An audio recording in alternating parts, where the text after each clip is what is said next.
One of the most important differences between the left and the right is how each regards the role and the size of the government. The left believes that the state should be the most powerful force in society. Among many other things, the government should be in control of educating every child, should provide all health care, and should regulate often to the minutest detail how businesses conduct their business. In Germany, for instance, the government legislates the time of day stores have to close. In short, there should ideally be no power that competes with government. Not parents, not businesses, not private schools, not religious institutions, not even the individual human conscience. Conservatives, on the other hand, believe the government's role in society should be limited to absolute necessities, such as national defense, and to being the resource of last resort to help citizens who cannot be helped by family, by community, or by religious and secular charities. Conservatives understand that as governments grow in size and power, the following will inevitably happen. 1. There will be ever-increasing amounts of corruption. Power and money breed corruption. People in government will sell government influence for personal and political gain, and people outside government will seek to buy influence and favors. In Africa and Latin America, government corruption has been the single biggest factor holding nations back from progressing. 2. Individual liberty will decline. With a few exceptions, such as an unrestricted right to abortion, individual liberty is less important to the left than to the right. This is neither an opinion nor a criticism. It is simple logic. The more control the government has over people's lives, the less liberty people have. 3.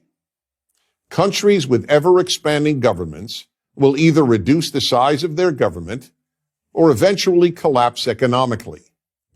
Every welfare state ultimately becomes a Ponzi scheme, relying on new payers to pay previous payers. And when it runs out of the new payers, the scheme collapses. All the welfare states of the world, including wealthy European countries, are already experiencing this problem to varying degrees. 4. In order to pay for an ever-expanding government, taxes are constantly increased. But at a given level of taxation, the society's wealth producers will either stop working, work less, hire fewer people, or move their business out of the state or out of the country. 5. Big government produces big deficits and ever-increasing and ultimately unsustainable debt. This, too, is only logical. The more money the state hands out, the more money people will demand from the state. No recipient of free money has ever said, "Thank you, I have enough." Unless big governments get smaller, they will all eventually collapse under their own weight, with terrible consequences socially as well as economically. 6. The bigger the government, the greater the opportunities for doing great evil.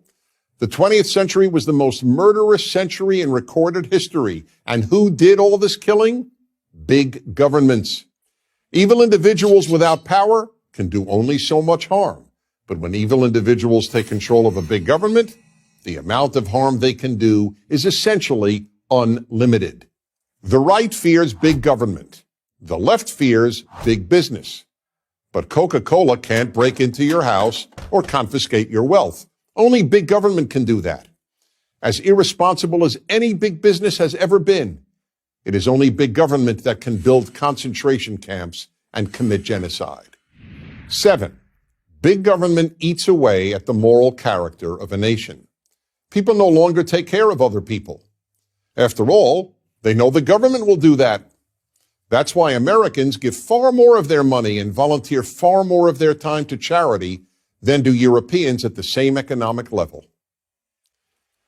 Without the belief in an ever-expanding government, there is no left. Without a belief in limited government, there is no right. I'm Dennis Prager.